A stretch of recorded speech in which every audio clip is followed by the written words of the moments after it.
Charlas de la Noche, Palabras con Imagen, con Alfredo Penilla y Francisco Durán Rosillo.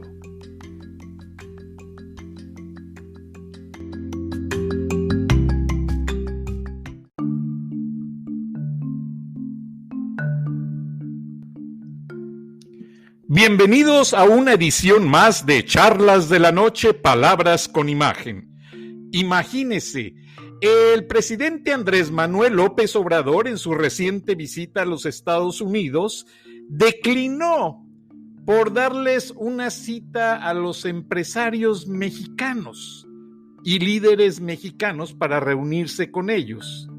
Y hoy, varias cadenas norteamericanas anuncian que la bebida Topo Chico empieza a hacerse una de las más populares en los Estados Unidos y ya la van a hacer con sabores de lima y parece ser que se estudia la posibilidad de que algunas de ellas lleven alcohol. También varios negocios norteamericanos han empezado por reconocer más el talento mexicano especialmente. ¿Será obra de la casualidad? También el presidente Donald Trump tiene a su Comité de Relaciones Públicas organizando el Mes de la Hispanidad. ¡Qué cosa tan curiosa! Nunca lo había organizado en todos los años que lleva en la Casa Blanca y ahora, curiosamente, va a ser una de las celebraciones más importantes que tenga recientemente. Ahora tenemos un invitado especial.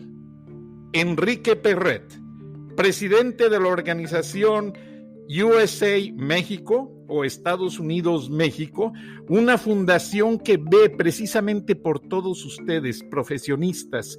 Gracias también a los hermanos Porras, ingenieros agrónomos de Idaho, que me mandaron un correo electrónico que nos escuchan con todos sus trabajadores por allá y que están haciendo un proyecto de elaborar la papa de manera que no necesite agua para conservarse o refrigeración. Recuerden que la papa tiene muchas variedades. Bueno, nada más les digo la importancia de estos dos ingenieros. Ellos abastecen de papa a la cadena de restaurantes de comida rápida más grande de todos los Estados Unidos. Buenas noches, Enrique. Buenas noches, Francisco. Qué gusto saludarte y estar aquí con todo tu auditorio. No, el gusto es nuestro y realmente estamos muy contentos. Sabemos que has hecho grandes proyectos por la comunidad y estás integrando básicamente las autoridades consulares, si no me equivoco, con la comunidad, que es muy grande, y a ti sí te interesa escuchar de los empresarios y organizaciones mexicanas, tengo entendido. Pues mira, Francisco, la verdad es que hemos trabajado históricamente mucho con empresarios y empresarias méxico-americanas en los Estados Unidos. Yo trabajé muchos años en el gobierno, en esta agencia de promoción que se llamaba ProMéxico. Hoy ya no existe esa agencia. La nueva administración del presidente López Obrador decidió desaparecerla. Yo trabajé muchos años ahí y nuestra responsabilidad era acercar a México pues con los Estados Unidos a través del comercio, a través de la inversión, y evidentemente en eso, Francisco, como tú ahora mencionas el ejemplo de estos productores de papa en Idaho, pues hay cientos de miles de empresarios y empresarias mexicanos y mexicoamericanos en los Estados Unidos que cada día integran más las cadenas de valor entre México y Estados Unidos. Entonces, pues ahí trabajamos mucho. Yo, por el comentario que hacías hace poco de la visita del presidente López Obrador a Washington y que no se reunió con empresarios hispanos, empresarios mexicoamericanos, yo hacía un comentario en mi Twitter en la cena que tuvo el presidente con Donald Trump en la Casa Blanca, a donde se invitaron empresarios americanos de empresas pues muy tradicionales americanas y empresarios mexicanos también. Yo hice un comentario público en Twitter diciendo pues me hubiera encantado que invitaran a varios y a varias empresarias mexicoamericanas que están construyendo empresas extraordinarias en los Estados Unidos, ¿no? Yo creo que la diáspora mexicana la tenemos que ver como un asset, la tenemos que ver como un brazo extraordinario que tiene México en los Estados Unidos y bueno, hay que conectar con ellos, Francisco.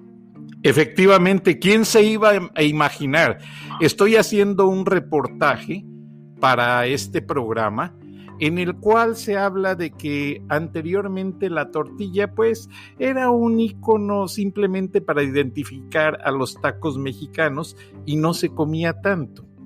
Actualmente, para tu información, una sola compañía que produce tortillas en sus 5 plantas en los Estados Unidos produce 20 millones de paquetes diarios. Es correcto, solamente en la planta de Texas produce 5 millones diarios. Va a llegar la tortilla a consumirse más en Estados Unidos que el pan, ¿no?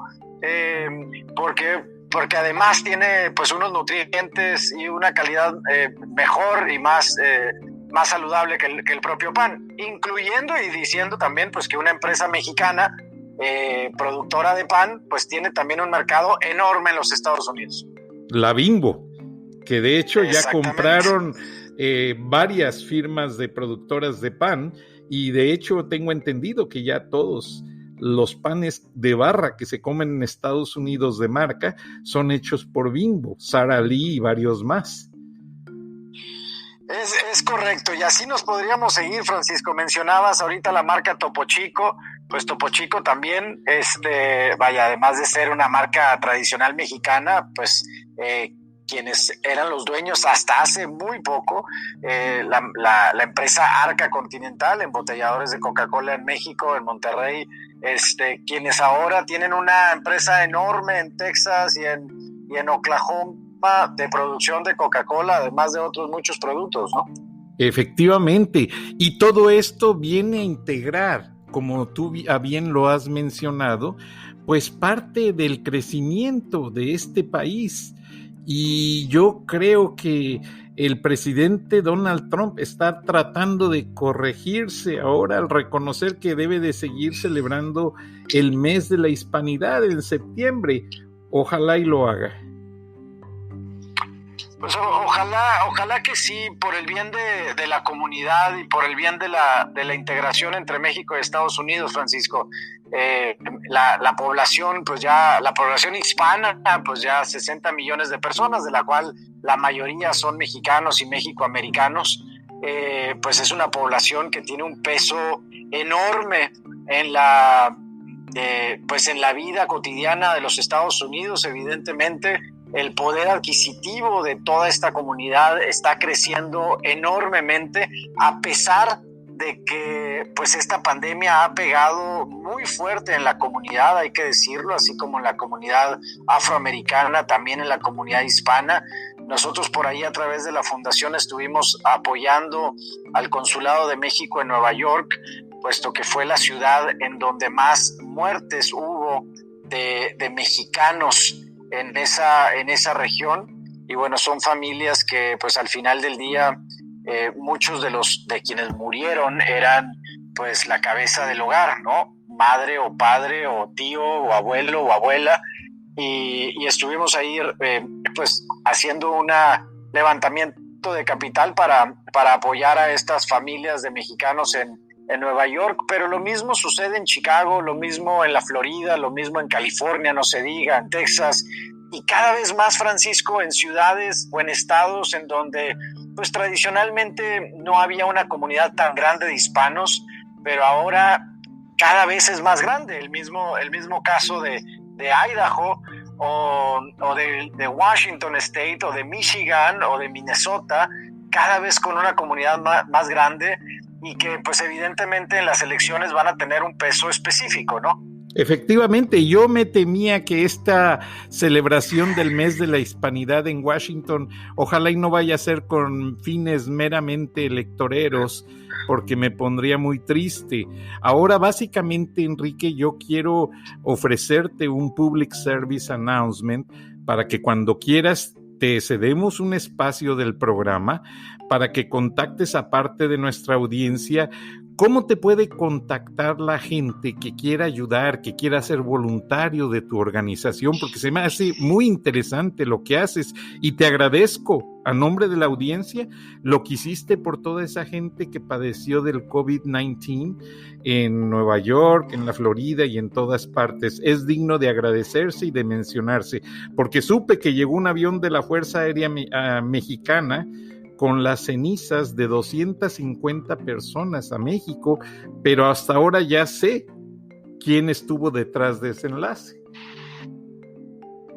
Que fuiste en cierta forma. Mira, tampoco no quiero colgarme medallas que no son nuestras. Ahí me parece que la Cancillería mexicana sí ha estado al pie del cañón. A Nueva York, por ejemplo, se mandó un monto súper considerable para apoyar a todas estas familias. Entonces la Cancillería, el gobierno mexicano ha estado a través de los consulados y de gente pues muy profesional, gente de carrera, de muchos años de experiencia en el servicio público mexicano, han estado trabajando mucho en pro de las familias. Yo he estado, Francisco, haciendo algunas entrevistas también a través de un podcast que tenemos nosotros en la Fundación, a la cónsul general, por ejemplo, en Chicago, a la cónsul general en Nueva York, al cónsul general en Nueva York, al cónsul general en Miami, a la cónsul general Marcela Celorio de Los Ángeles. Y son conversaciones muy ricas que invito a tu audiencia a escucharlos en nuestra página usmexicofound.org. Nosotros, Francisco, al final del día lo que queremos es elevar el entendimiento entre México y Estados Unidos. Creemos que hay una falta de conocimiento todavía de lo que representa México para los Estados Unidos, de lo que representa nuestra comunidad mexicana y mexicoamericana en los Estados Unidos. Hay que elevar ese mensaje y ahí es donde actuamos con muchos proyectos, Francisco. Tenemos proyectos desde llevar a policy makers, a legisladores, a staffers de los Estados Unidos a México, a conocer México. Tenemos también algunos programas de investigación. Esta semana, el miércoles, apenas hace 2 días, lanzamos un documento construido a partir de la visión de 12 ex embajadores, Francisco, que pudimos reunir en el mes de enero, todavía antes del COVID. Juntamos a estos 12 ex embajadores de la relación bilateral y ellos hacen recomendaciones muy puntuales de qué mejorar. Son recomendaciones a ambos gobiernos de qué mejorar en la parte de migración, en la parte de seguridad, en la parte de soft power, en la parte de la diáspora, en la parte comercial. Y bueno, pues estamos tratando de impulsar esas recomendaciones que sean parte de la agenda entre México y Estados Unidos. Y lo que al final del día me parece, Francisco, es que hay que construir y vincular instituciones de largo plazo en las que nuestra comunidad y en las que México y Estados Unidos se coordinen para tener una mejor relación. Qué interesante, Enrique. Realmente me dejas perplejo porque ha sido una situación muy difícil de integrar. No sé, me da la impresión de que algunos políticos en ocasiones están un poco neófitos acerca de lo que es nuestro país, de lo que significa la industria, y es hasta que organizaciones como la tuya llevan a esos políticos, a esos congresistas a México a conocer, a percatarse de la realidad, es cuando cambian su perspectiva de lo que significa el principal socio comercial y el vecino más cercano, básicamente. ¿Y por qué nos llaman el patio de Estados Unidos? Nunca me he podido explicar eso. Mira, a ver, yo creo que con una frontera como tan amplia como la que tenemos de 1954 millas fronterizas, más de 47 cruces fronterizos, y es esa mala imagen, Francisco, ciertas percepciones que se tienen a veces negativas ya sea por influencia de medios o por noticias muy grandes. Evidentemente la inseguridad en México, el narcotráfico, la violencia, pues ha impactado mucho en la imagen de cómo se ve a México desde la visión de Estados Unidos. Pero tú y yo sabemos pues que existe evidentemente esa falta de seguridad y hay que trabajar en eso, pero México es mucho más que eso. Ahorita hablábamos de historias de empresas, pero podríamos hablar de historias de cineastas, de chefs, de gente trabajadora, de jóvenes exitosos, de un mercado enorme con 125 millones de personas, del arte, de la cultura, etcétera, que hay que presentarla, hay que mostrarla, hay que comunicarla, y muchas veces, pues como nosotros lo hacemos, hay que llevar a la gente hasta allá, ¿no? Si México no puede venir para acá, pues hay que llevar a los que tienen que ver a México allá. Exacto. Esa es nuestra función, Francisco. No, Esperamos acercar más. Bastante interesante, y tenemos la frontera más cruzada del mundo, legal e ilegalmente, quiéranlo o no. 1.5 millones de personas cruzaban diariamente antes de la pandemia. Ahorita, por razones obvias y por las restricciones que hay, pues ha bajado mucho el flujo, pero 1.5 millones de personas cruzaban diariamente. Ese es un tema bien importante, Francisco, la frontera como una región. Hay que entender la dinámica fronteriza, y muchas veces en las capitales no se entiende, ¿no? La vida en Ciudad Juárez y El Paso es la vida familiar, la vida incluso empresarial, la vida comercial, la vida turística, la vida educativa. Hay niños que viven de este lado, que estudian del otro lado, van y vienen todos los días. Eso lo tenemos que también dar a conocer de mayor forma, porque si no entendemos la dinámica fronteriza, es muy difícil entender la relación como un todo. Sí, y tienes mucha razón. Me dejó por ahí un mensaje Aldo Tatangelo, que fue alcalde de Laredo, Texas, y es actualmente miembro de la Cámara de Comercio de esa ciudad, junto con quien fuera el director del Laredo Morning Times y varias personas, Odi Arámbula, que es un gran amigo también. Y me dijo Aldo Tatangelo que a ver si hacíamos algo juntos, porque el comercio organizado de Laredo, Texas, ya está desesperado por abrir la frontera porque su economía vive del lado mexicano. Es correcto, mira, eso es algo que a nosotros nos sorprendió mucho en el mes de marzo, Francisco, cuando Estados Unidos salió con su lista de industrias esenciales y no esenciales durante la pandemia. Pues México salió con una lista similar en cuanto a esenciales y no esenciales, pero distinta en cuanto a las industrias, ¿no?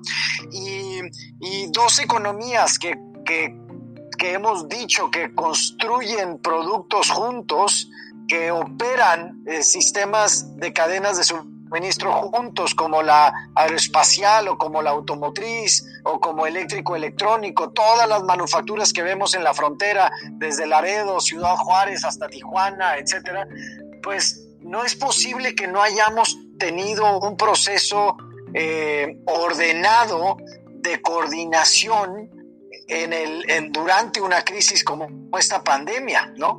Tuvieron que pasar pues casi 3 meses para ordenar a estas industrias esenciales y no esenciales en la parte bilateral.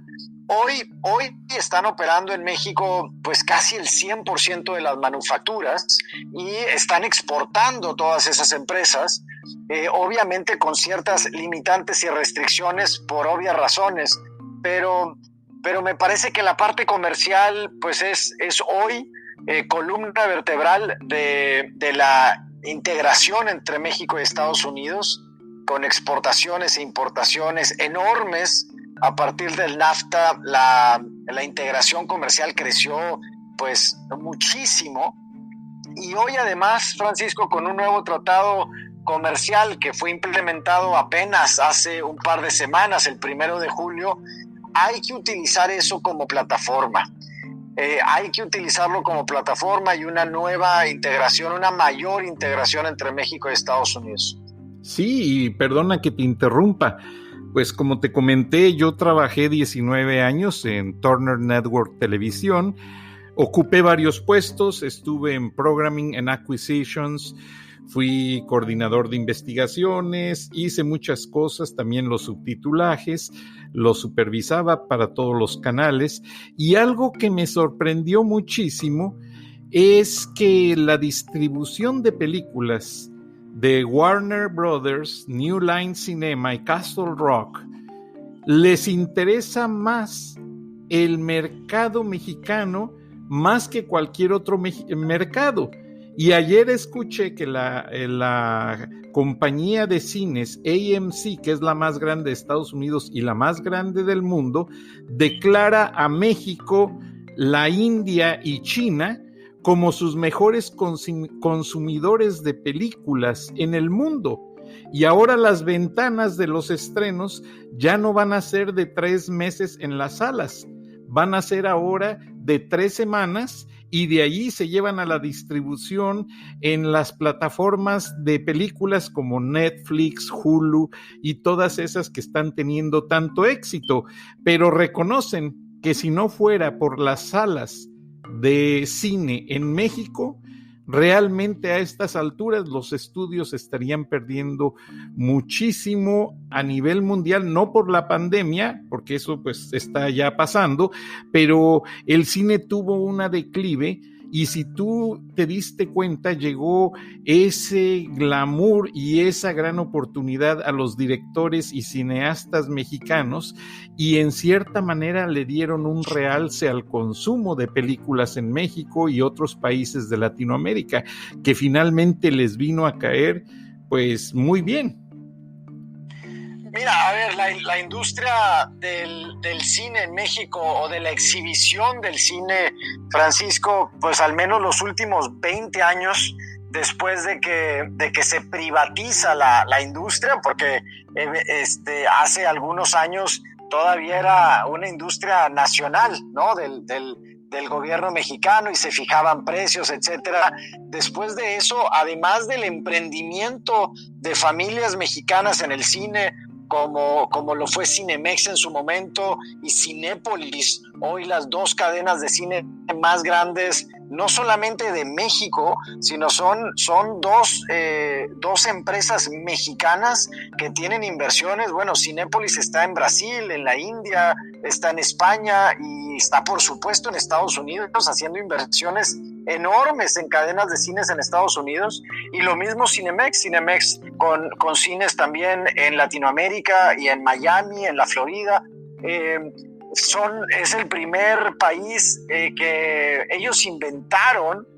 Cinépolis, si no mal recuerdo, fue quien inventa las salas VIP, ¿no? Estas salas en donde te llevan alimentos hasta tu silla, los sillones son pues sillones mucho más cómodos, etcétera, etcétera. La verdad es que la industria del cine en México es enorme. Ojalá y esta pandemia pase pronto. Estoy seguro que la gente va a regresar a las salas de cine.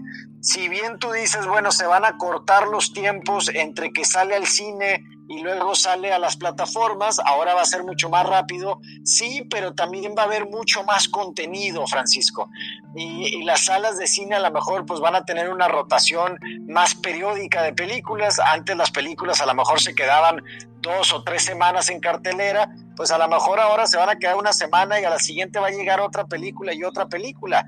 La verdad es que el nivel de producción de contenido es inmenso. Efectivamente. Inmenso. Así como de plataformas, también hay que decirlo, ¿no? Ahorita durante la pandemia, pues todos hemos visto en nuestra casa, en nuestra televisión, cómo se van agregando nuevas plataformas para poder ver contenido, ¿no? Sí, y realmente hasta los mismos cazadores de talento están buscando nuevos artistas, nuevos valores de todos esos videos caseros. precisamente para enfocarse en sus contenidos próximamente. Y yo creo que nos pasaríamos horas y horas platicando, Enrique, pero te voy a invitar un día a Atlanta, porque aquí se están edificando los principales estudios de cine de Estados Unidos. Se está moviendo Hollywood a Atlanta.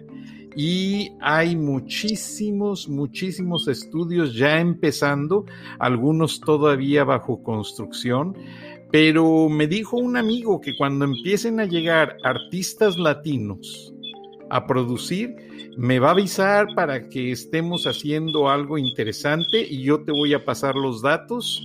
Incluso se trajeron a una amiga productora de Universal que va a estar trabajando ya en uno de los estudios. Y pues vamos a seguir creciendo, vamos para adelante, Enrique, y te pido de favor que esta no sea la única entrevista que me permitas hacerte. Me encanta la idea, Francisco. Nosotros estamos más que abiertos. Creo que necesitamos trabajar de manera coordinada con muchos actores en Estados Unidos. Y otra vez, Francisco, la US Mexico Foundation está a la orden de tu audiencia. Ojalá y nos puedan pues seguir en las redes sociales, que es muy fácil, US Mexico Found, así como Enrique Perret. Me encuentran pues en todas las plataformas, en Twitter, en Facebook, en Instagram, y para aquellos que nos están escuchando en la audiencia, que quieran pues hacer algo con nosotros, que tengan la idea de algún proyecto, pues encantados de coordinarnos. Pues lo vamos a hacer, Enrique, y te agradezco, y próximamente te voy a estar contactando nuevamente. Audiencia de Estados Unidos, Canadá y Latinoamérica. Ha sido Enrique Perret, director y presidente de USA Mexico Found, organización sin afán de lucro que está ayudando por velar por hacer crecer todos esos sueños que empresarios y creativos tenemos en los Estados Unidos. Muchas gracias, Enrique. Buenas noches.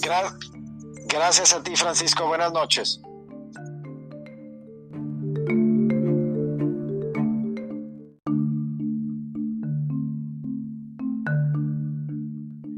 Qué interesante charla con Enrique Perret. Realmente nos pasamos de los 5 minutos programados, pero mi productor me dio thumbs up, me dijo sigan adelante, está muy bien, no se puede cortar, porque ustedes lo entienden y tiene sentido.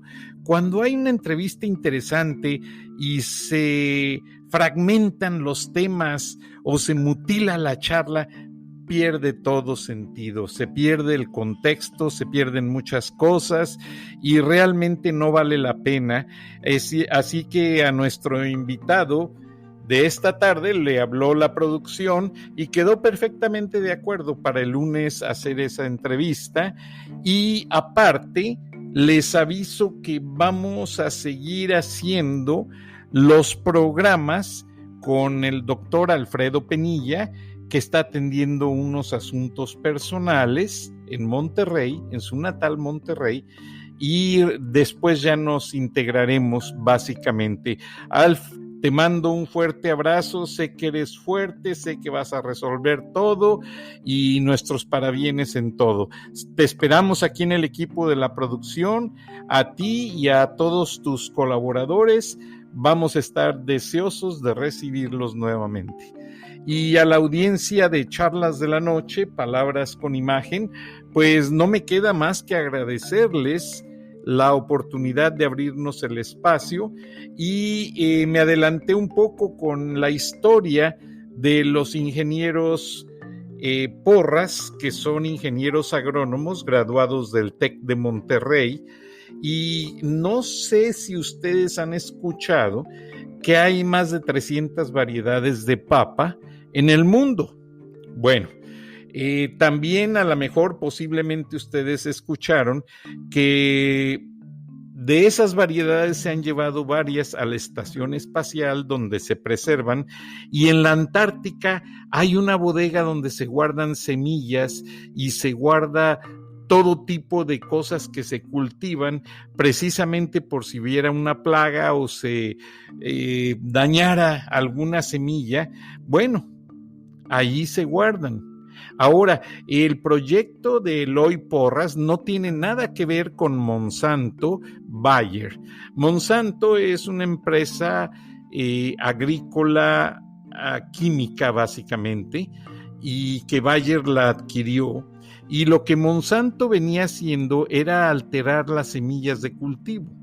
Y en las semillas ya les ponía el fertilizante y los pesticidas, algo muy peligroso porque si no se maneja debidamente, pues puede incluso hasta matar a una persona. Entonces yo soy muy partidario de que los productos agrícolas sean naturales, sean algo que no tenga nada que ver la química con ellos. Entonces quise aclarar esta parte del tema porque posteriormente mucha gente conoce a los ingenieros Porras y los iban a correlacionar con ese tipo de manejos que hace Monsanto y no, ellos no tienen nada que ver con Monsanto, ellos realmente hicieron este proyecto por iniciativa propia y por el hecho de que ustedes saben que las estaciones del año son muy crudas en algunas partes de los Estados Unidos, el invierno es muy fuerte o cuando hay sequía es bastante fuerte también, entonces ellos tenían que hacer su sistema de cultivo de la papa pues un poco más mejorado, por así decirlo. Y esa fue la idea por la cual sacaron ellos el desarrollo de una papa que no necesita de mucha humedad para crecer, que no necesita de refrigeración ya estando en los almacenes y que básicamente dura más sin echarse a perder. Yo creo que a todos nos ha pasado, se nos queda una papa por ahí en la casa y se pasan las 3 semanas y huele horrible, huele a materia putrefacta. Bueno, lo que estos ingenieros hicieron fue eso, evitar que la papa se pudra y prolongar su vida por muchos meses más sin que ésta entre a lo que es la etapa perecedera. Y eso va a ayudar mucho, especialmente en estas épocas en los que las verduras, las frutas tienen una poca vigencia, por así decirlo, en los mercados debido a que hay que refrigerarlas mucho o no duran muy bien. Me despido, muchas gracias por su atención, le agradecemos a Enrique Perret su participación y sé que me van a mandar sus preguntas, lo tendremos próximamente en esta estación. Muchas gracias, buenas noches, hasta mañana.